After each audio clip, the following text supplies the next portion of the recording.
Recently, the actress Emma Watson was at the United Nations.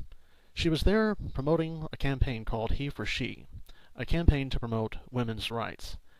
But unlike the usual feminazi speeches which contain a lot of hatred and vitriolic rage against men, there was something very different about this speech. For the record, feminism, by definition, is the belief that men and women should have equal rights and opportunities. It is the theory of the political, economic, and social equality of the sexes. The more I've spoken about feminism, the more I have realized that fighting for women's rights has too often become synonymous with man-hating.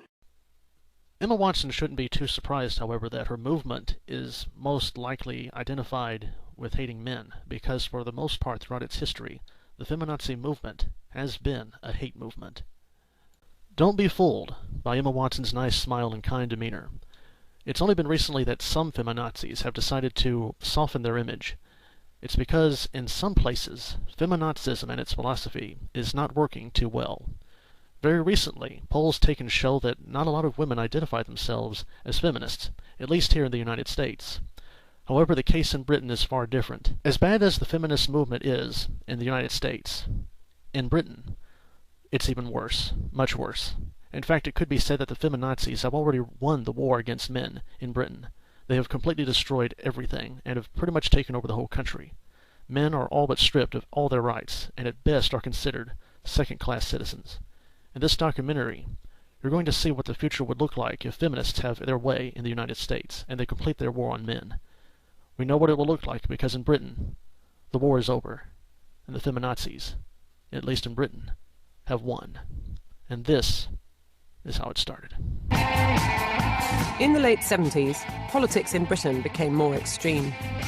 As the state moved dramatically to the right, the left began to fragment. The women's movement was already an established political force, but now a group of women splintered away from the mainstream of feminist thinking. They called themselves the Revolutionary Feminists. Unlike the socialists, who pictured a revolution where the ruling class and the working class would be on opposite sides of the barricades, revolutionary feminists declared war on men.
Their charms in the end. All men are wankers, said Christabel Pankhurst. Women are a girl's best friend. It was 1978 at the Birmingham plenary when we stepped up to the microphone and said men are the enemy. The very straightforward, uncomplicated feminism which proclaimed men as the problem. The couple is the basic unit of the political structure of male supremacy. I don't need that fucking shit! It is more efficient by far than keeping women in ghettos, camps, or even sheds at the bottom of the garden. Any woman who takes part in a heterosexual couple helps to shore up male supremacy by making its foundations stronger. The revolutionary feminists in Leeds wrote a manifesto, arguing that women would only be free if they stopped having sex with men.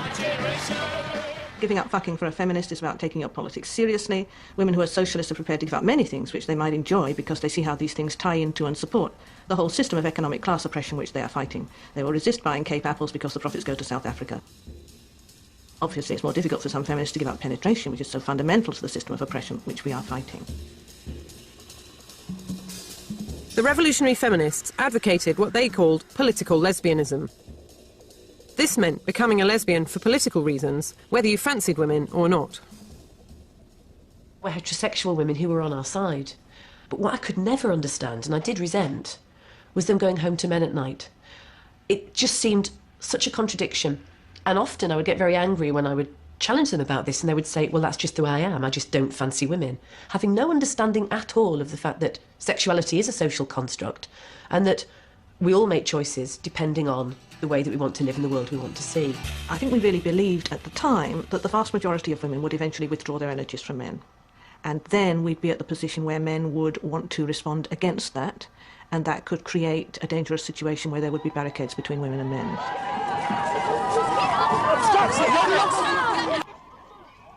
I don't think any of us really thought guns were the answer. I really can't remember that, thinking that. The most extreme separatists argued that the planet should be reorganised, with men and women living on either side of the equator. There were separatists who would argue, for example, that there should be a wall around the equator and that all... Yeah, that'd be fantastic. Yeah. Part of me would still think that'd be quite good now, you know, apart from obviously all the blokes who are my friends. At that time, I would have thought that would have been great.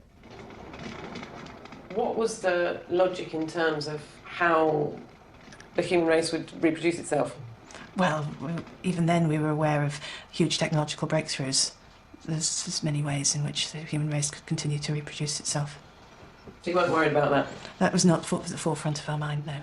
And that they'd be afraid of raising sons and having those sons grow up into an abusive, destructive, patriarchal world, that they then had to relinquish control over their children and see their children become men in a society like this. So some women didn't want to have male children for the best of motives.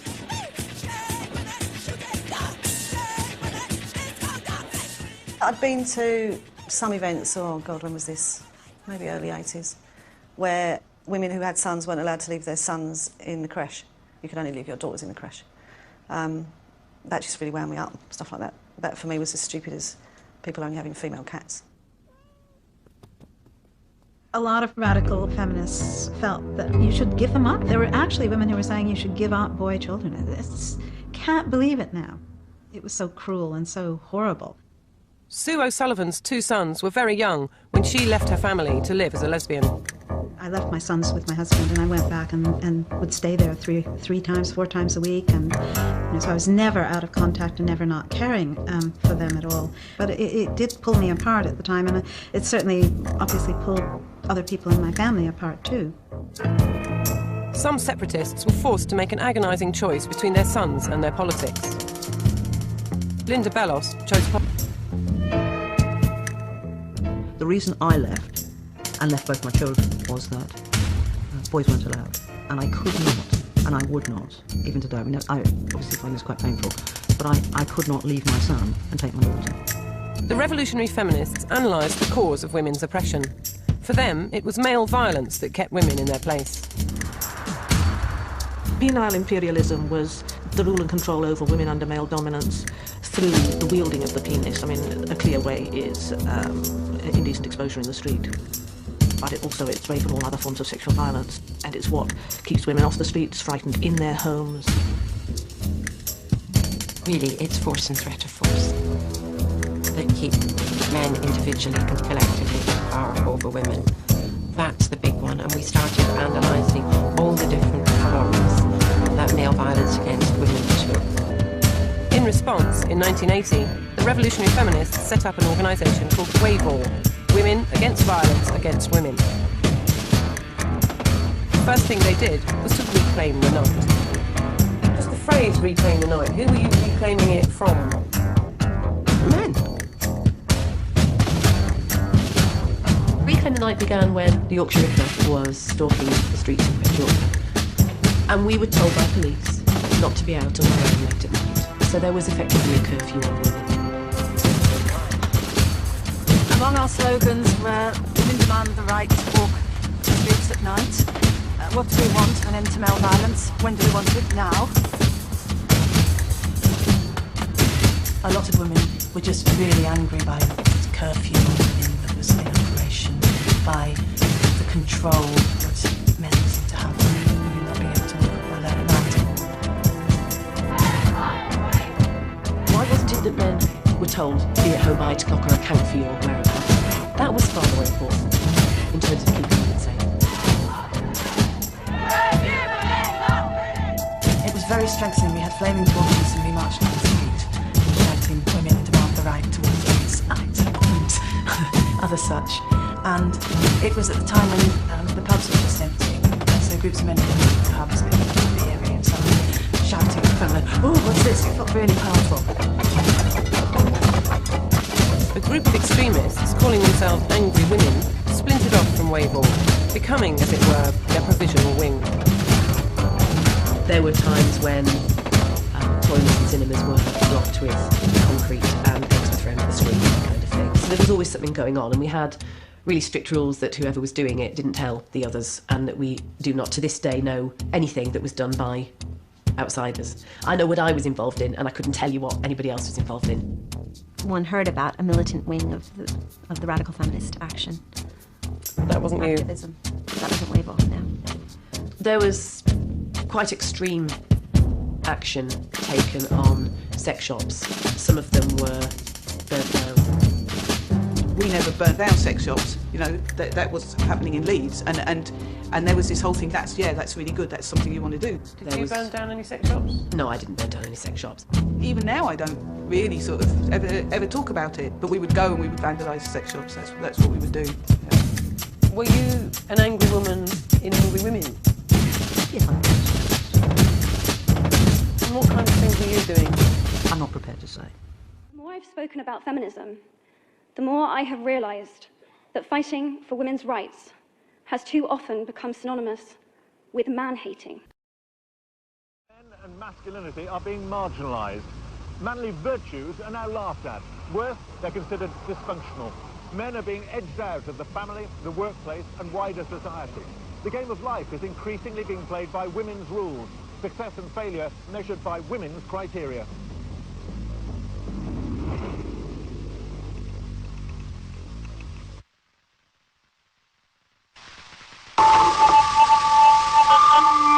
In a stable, relatively law-abiding 21st century society, man is not needed as a protector. In a welfare state in which most women work, he's not needed as a breadwinner. And with sperm banks, IVF and same-sex marriages, what's the point of him? Will there come a time when he isn't needed at all? Man is becoming redundant, an optional extra rather like metallic paint on a car or grated chocolate on your cappuccino. I think we've got ourselves into a situation in this society where we are telling men it's not okay for you to be a man. Everything to do with manhood we despise. The strength, the aggression, the drive for leadership. And of course all these things are things that actually make a nation. Without them a society goes down the pan. I think men are now the underclass. We love what's masculine about men, but we won't let them be masculine. And I think it's very difficult for them to find something that they can be praised for. And what they're praised for now is basically taking on the role of female, which isn't their strong point. All around me I see people trying to feminize society, to reverse the roles of men and women, to run masculinity out of town altogether. What was, I think, a genuine campaign for equality between the sexes has turned into a gender vendetta.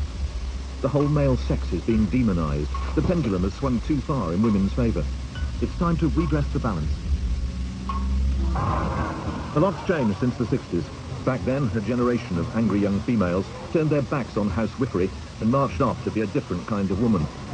You keep saying you got something for me. Or perhaps, come to think of it, a different kind of man. There were casualties of this victory for female emancipation, some women, but mostly men. Equal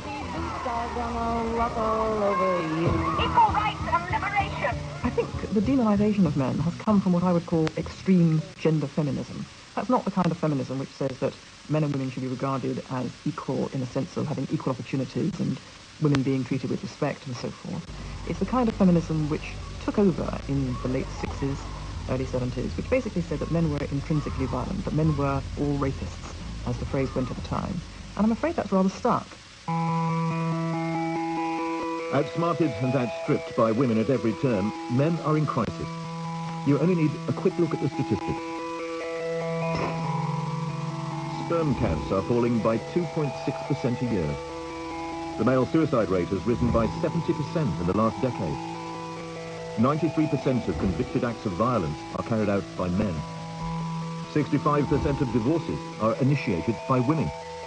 By the age of 80, there are nearly twice as many women alive as there are men. Historically, male physical strength, competitiveness, aggression have made men dominant, physically and mentally, for good or for evil. I am the greatest. It was men who made all their heavy industry, the wars, the scientific advances, the cultural triumphs, building, protecting from other men, inventing, creating, destroying. It was all very messy, but it was male qualities that have driven humanity to its present preeminence, inventing almost everything that matters, creating all the art that is sublime, and, of course, making most of the misery in the world. 3, 2, 1, fire!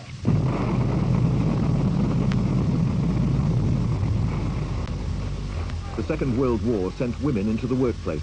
As men went off to fight, thousands of women took on their jobs in factories and on farms. Down on the farm, the land girls are doing their bit and a bit more. And you should see their cows. After the war came a great revolution in housework. Machines made cooking, cleaning and washing so much easier. Overnight, in historical terms, they were free for other things. Technology not only liberated women, it wiped out men's traditional advantage. Male strength was redundant. Female skills like multitasking were suddenly more important. The result, men's status is in disastrous decline as blue-collar jobs disappear, and with it, their role as the breadwinner. I think one thing that women don't understand is that they can be defined by many different things. It can be their job, being a wife, being a mother. It hugely defines people. A man really only has his career. You rarely see a woman committing suicide over an issue at work. Unemployment for a man or redundancy is something he will kill himself over because he has lost his sense of self. And although women love work and they're very good at it, they, on the whole, and I do think it's biological, spread themselves far wider. They want a more well-balanced life. They're not willing to put up with divorces and heart bypasses just to get a job promotion. Since 1973, 90% of all new jobs have gone to women. Men are not only being displaced from the lower-level jobs, they're losing ground everywhere. It's been slower at the top, but more and more women are smashing through the so-called glass ceiling.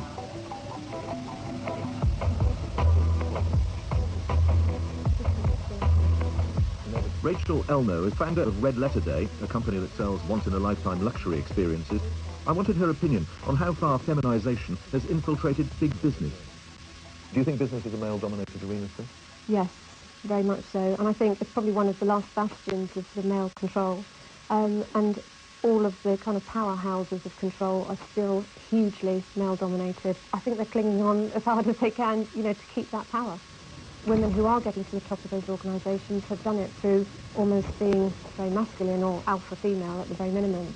Do you think men in business are perhaps even are more defensive because of what's going on in society at large? Well, the men that I meet in business, particularly the ones who are at the top, have still got all those male traits, accentuated to the nth degree. And I think those things do get larger than life when you get very successful men in a very male world. Might that be why they're successful? Yes, but if you've invented the rules, then, you know, you invent the rules that you want to play by. And despite everything that's happened, the rules are still very much male ones, male created, and therefore they have much more chance of winning. But business isn't a playground, business isn't a social service, business is competitive. Yes. By its very nature. And therefore, it's not just that men make the rules, it's just that those particular qualities happen to lead to success in business. Yeah. But I suppose it depends how you measure success, because... Well, it's easy to measure success in business, isn't it? It's how much money you make. Well, that's... For you and your shareholders. But that's a very male measure. No, it is the measure of business. A business isn't around just to be nice to its employees or to its customers. Totally... It is there to actually produce a result at the end of the day. Your business as much as anybody else. Yes, but if you look at it on a wider scale and in terms of the market and the way that it's changing, something like 80% of consumer decisions now are made or influenced by women. So even things like car purchases and financial products and house purchases have traditionally been considered as very male consumer areas. are now very much influenced by women. So what you're saying, that even though, men's last stand is business, that actually their days are numbered. Because if the consumer decisions are being made by women, then that ultimately is going to fashion business as well, in women's image. Absolutely. I think it's the businesses that wake up to the fact that they need to have that female voice, not just at middle management level, but at the top level. Those are the ones that have more chance of succeeding. Do you think men feel threatened by women these days? I think men's power base is being eroded, that's for sure. So I think the changes are for the good. So yes, it's long overdue. So it seems it's only a matter of time before the feminisation of the workplace is complete and the dominant male boss of old is in every sense redundant. What does society make of those who hold what you might call unreconstructed views on men and women's roles? Are there still men who dare to adhere to a more traditional way of life? I managed to unearth one of these rare breeds in Cambridgeshire. The countryside campaigner and farmer Robin Page married recently for the first time at 61. He believes in a division of duties many would find archaic, indeed outrageous. Would you regard yourself as an old-fashioned kind of male by present-day standards? I think I am a traditional male in outlook and physical construction. and self-sufficient? Virtually, yes. But you did get married recently? I did get married, and to Why was that, then? a beautiful wife. Well, a friend of mine said, Robin, why are you getting married at your age? So I said, well, you want something warm in bed at this time of life. So he said, why don't you get a good terrier? And so I said, well, I haven't yet found a terrier that can use a hoover. That sounds as if you've got the relationship right from the start. Well, we've got a very good relationship because she has got small feet, so she can get really close to the sink. And so that is also good. How do you expect your wife to behave? Anita behaves very lovingly, very beautifully, and she knows that I'm busy earning a living. She doesn't go out to work, and if she wanted to get a job, I would be happy for that as well, as long as she didn't expect me to cook and sweep, because she knows what I'm like. I don't want it. I wouldn't expect her to get up at 2 o'clock in the morning when we start lambing to check the lambs, and similarly I would hope that if she sees a bit of dust on the sideboard, she wouldn't expect me to dust it. Please tell them not to write. It'd be pointless, would it? Yeah. So what do you say when women of a feminist disposition come up to you and regard you as something prehistoric? And not to mention appalling. I really enjoy it. Yeah, I did a talk the other day when people stormed out. Political correctness is the new sort of McCarthyism. I remember going to the BBC and opening a door for a woman, and she just stalked past and didn't say thank you. And so I do think political correctness in London, it's an entertainment. There is this huge political pressure on you to be a new man. Where does this pressure come from? I believe from the politicians. I think it is a yes, I do. You think Tony Blair is feminising society? Oh dear. Well, you've only got to look at him, and yes is the answer. But it could be you're just a chauvinistic old crud. Could be. Could be. Only time will tell whether I'm right or they're wrong.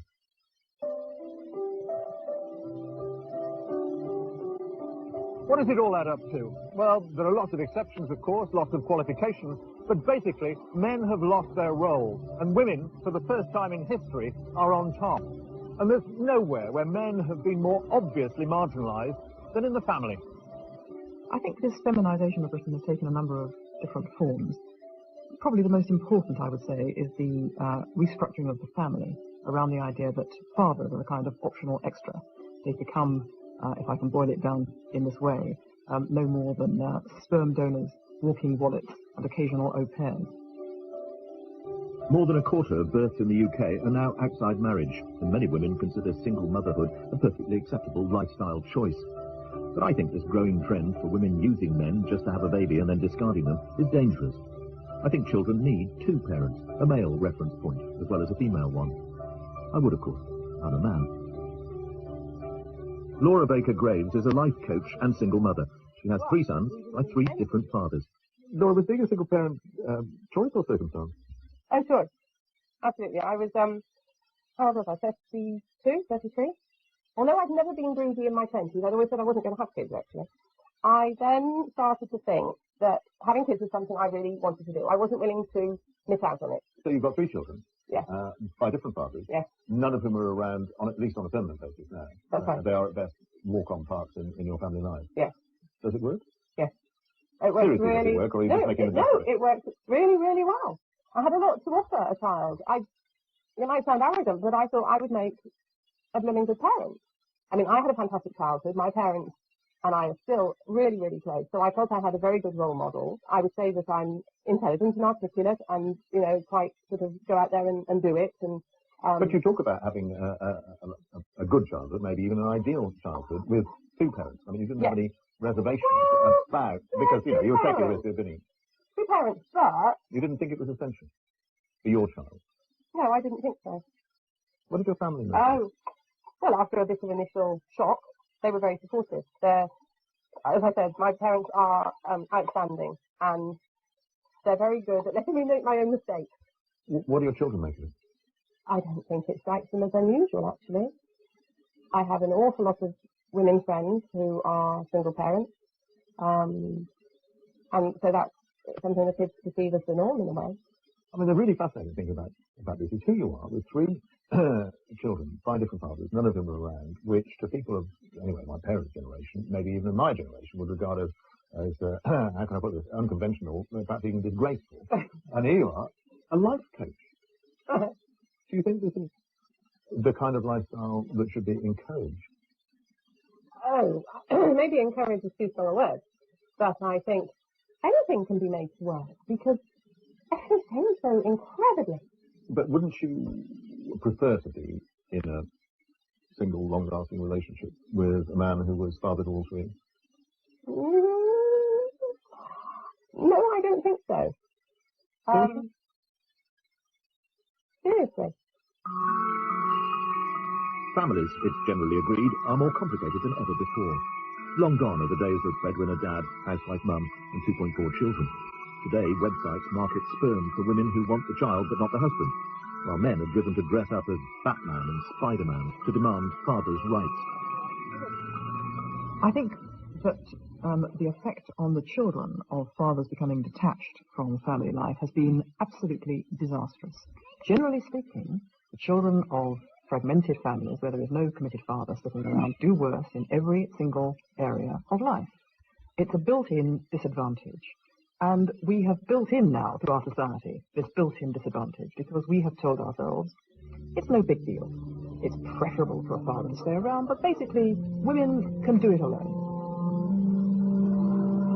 Already large numbers of council estates in impoverished areas are effectively matriarchies. Both men and women are unemployed, but the women do still have a role. They can be mothers, and increasingly they'd rather do that by themselves. The men are reduced to fleeting fertilization duties, then dismissed. Having been told that they are an optional extra in the family setup, they carry that out, and they say, okay, in that case, I won't be around. The result is that everyone's a loser. These young men have no meaningful role, either in the factory or the home. Many react by taking refuge in drink, drugs, crime, and loutish behaviour, in a rather pathetic attempt to reassert what they believe it is to be masculine. Go out, squat a job, a bit of fun in it. Go in the back field, fly around here. Something to do.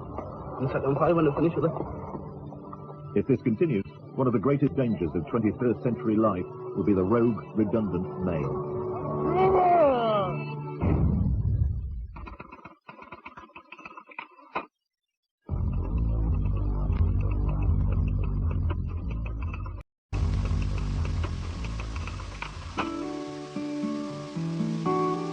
In this feminized society, men who act like women are clearly preferred to men who act like men.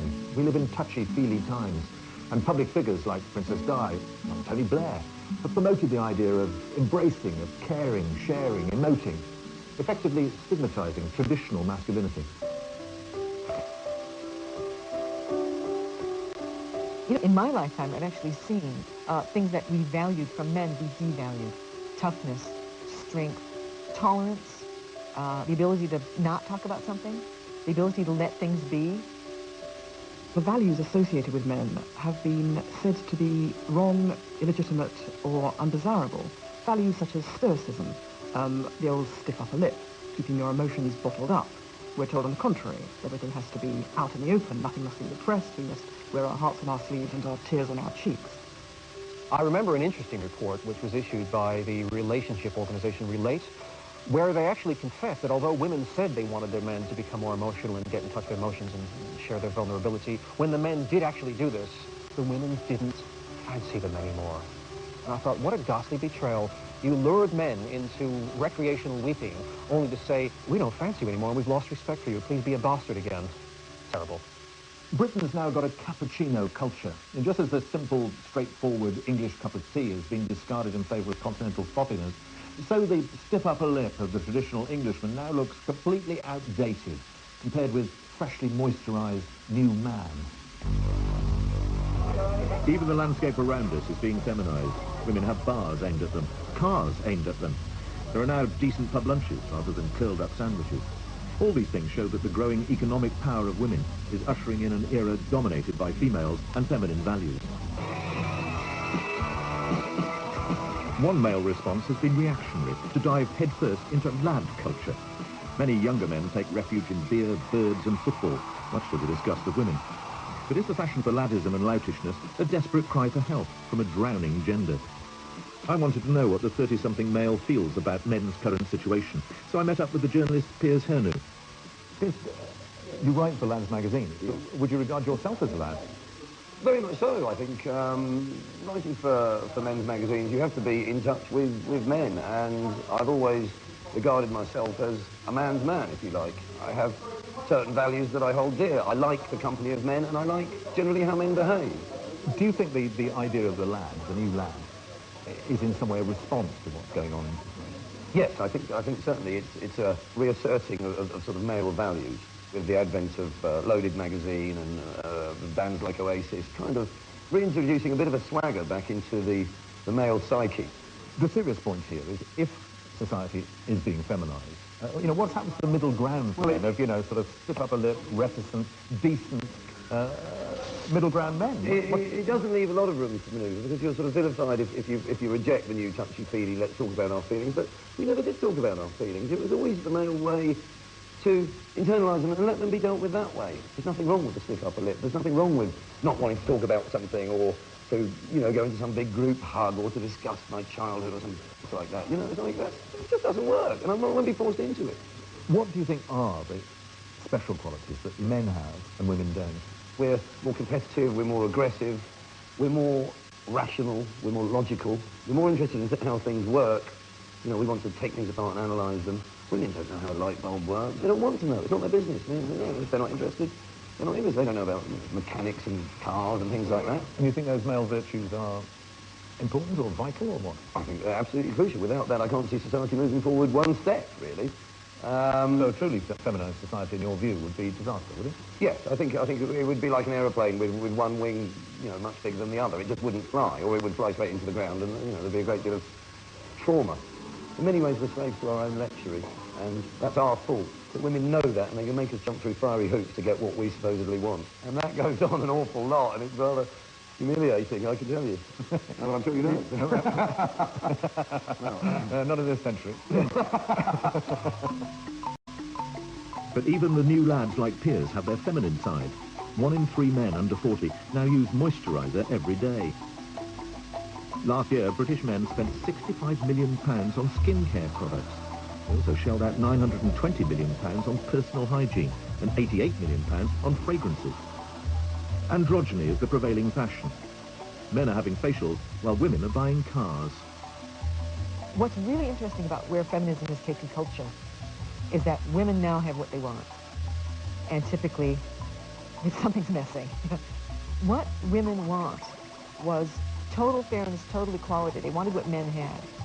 But they also wanted the classical man, whom they've destroyed. In place of the classical man, we now have the metrosexual man, preening, girly and fashion-conscious. Men's magazines reflect this growing trend. They're full of fashion advice and advertisements for moisturisers. GQ magazine is one of the best-selling men's fashion magazines aimed at the sophisticated man about town. To give me a profile of today's modern man, I went to meet its editor, Dylan Jones. looking at your magazine, looking out of the window of your fashionable offices into the fashionable London square outside, there seems to be a trend towards the androgynous, mannish women and girly boys.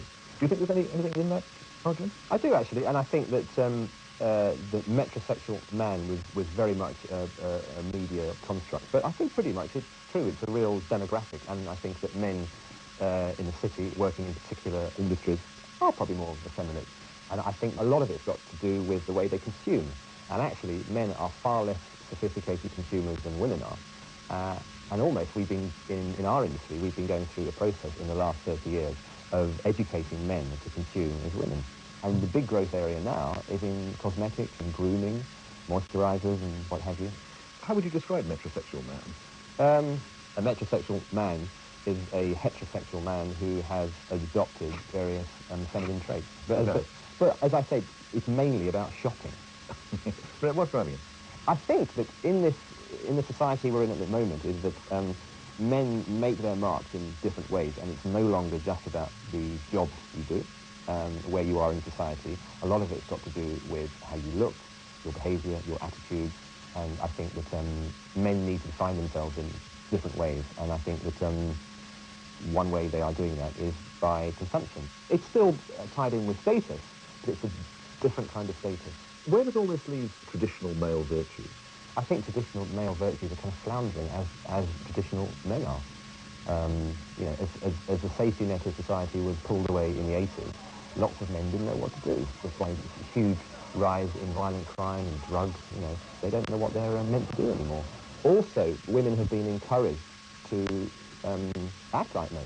I mean, on a Friday night, you'll see women behaving in as a disreputable fashion as men once did, and still do. I mean, that whole notion of female rad culture and the kind of loutish behaviour, I think, is almost being encouraged. In broad brushstrokes, women in society have much greater profile, more economic firepower, and you know, they're taking over.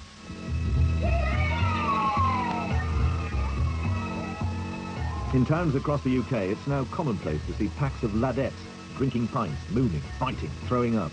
In fact, behaving as badly, or even worse, than their male counterparts, the lager lags. This bucket represents what you drank last night. Feel the weight of that. This is reconstituted what you drank. That's ridiculous. This abrupt reversal of roles even extends to the mating game. It seems to be increasingly the norm that men are now the prey and women are the hunters. Women are much more predatory now, and they're predatory because they're sick of waiting for men to come and ask them out. In romance, someone must pursue, and to be pursued, you have to run away. And unfortunately, a lot of women don't. A lot of women turn around and charge right back in. I mean, men are actually frightened by women being predators now, and you can't blame them. I mean, as a woman, I'm frightened. One of the problems of modern feminism is that its understanding of equality has been not what the early feminists would have understood to be equality at all. As a result, I'm afraid women have increasingly taken on the more louche characteristics of the caricature male behaviour. So while girls acquire masculine qualities, men are being told if you don't cry and whine and hand out your feelings to anyone who'll stop and listen, there's something wrong with you. We live in an age that demands emotional access. I think television and the rest of the media are driving this feminisation. I think maybe you do need a little bit more cleavage. Look at the way we have so many lifestyle programmes aimed at female audiences at the expense of current affairs and documentaries. And at how men are continually portrayed in adverts, drama and sitcoms as ineffectual, clueless, idiotic. Look, I'm calling a meeting at 4 this afternoon, a sort of brainstorming. What, on a Saturday? Yes, get your ass in here. I want to get cracking straight away. Martin Freeman's character Ed in the BBC series The Robinsons epitomises the downtrodden modern man. In virtually every scene, we see him completely at the mercy of sassy, stronger women. Shall I lock the door? No. God, you really like living on the edge, don't you? Ed, I've had a meeting with Nigel. You are going to love this. I'm going to have to let you go. Huh? The feminization of the media is definitely reflected in our interest in opinion pieces rather than hard facts, in celebrity rather than something that actually has some substance. And I think we are suffering intellectually because of that. Newspapers, too, have become preoccupied with opinion and lifestyle at the expense of reporting. Emotion takes precedence over rationality. one small step for man, one giant leap for mankind. Heroes are a useful barometer of society. They used to be soldiers, Battle of Britain pilots, polar explorers, lions of empire. Now it's David Beckham, wet, if not downright androgynous. I'm running out of hairstyles, I think, but no, this one's just to keep my hair out of my eyes, so. The stars of today are more androgynous because they need to relate to both men and women. We want someone, you know, like Colin Farrell, perhaps, you know. He's slender, he can play bisexual roles, but he's a bit of a lad, so he really satisfies both camps. He's not particularly old-school masculine, though. He's not responsible, he's not married, and he doesn't care. So maybe that's the only role that masculinity has these days that we accept. Where does this leave the old-fashioned alpha male? The protector, the provider, the decision-maker. Is there still a place for him? Countess Alexandra Tolstoy met her husband Shamil, an Uzbekistani Cossack, on a horse-tracking expedition along the Silk Road to China. Shamil was the guide and led the group for thousands of miles over 8 months. They fell in love and married in 2003. What attracted you to your husband in the first place? Well, for me, I suppose I'd never analysed, you know, what British or European men are like, but for me, Shamil was just completely different from everything I'd encountered before, in that, he's what a stereotypical man should be, I think. He's very masculine, he's very capable, he's very confident, and he, will always control the situation. And I think it makes for a much better marriage, because we play very separate roles in our marriage. There's no conflict over who does what. Well, these are traditional male virtues, aren't they? Are these in short supply? Do you find many men like that in this country? Well, when he came to England, everybody said to me, wow, he's a real man. And for me, it was very attractive that he's very connected to nature. And I think actually in England, the connection, one of the big reasons why this mass invasion happened is the urbanisation of England, that so many people are based in cities, which is essentially a very unmasculine environment, isn't it? You're not connected with the outdoors, and those are traditionally very masculine virtues. And what do you find unattractive about them, or...? I think one of the things I find most unattractive, which is what you see in all male idols today, is vanity. I just think it's so unattractive and unmasculine. They wear more designing clothes than women, so I just find that extraordinary and completely perverted masculinity. What about sort of old-fashioned male courtesy, gallantry, opening doors, and all that kind of stuff? That seems to have died out of it. Yeah, well, actually, no, Shamil's very good about that. Oh, Shamil is, but of course he is the masculine man. Yeah, I think it's very sad, and yet... Endangered species. But I think lots of women are very greedy. They want everything. They want to be equal, and yet they still want to be feminine, and they still want to be looked after, and yeah, I think it's unfair.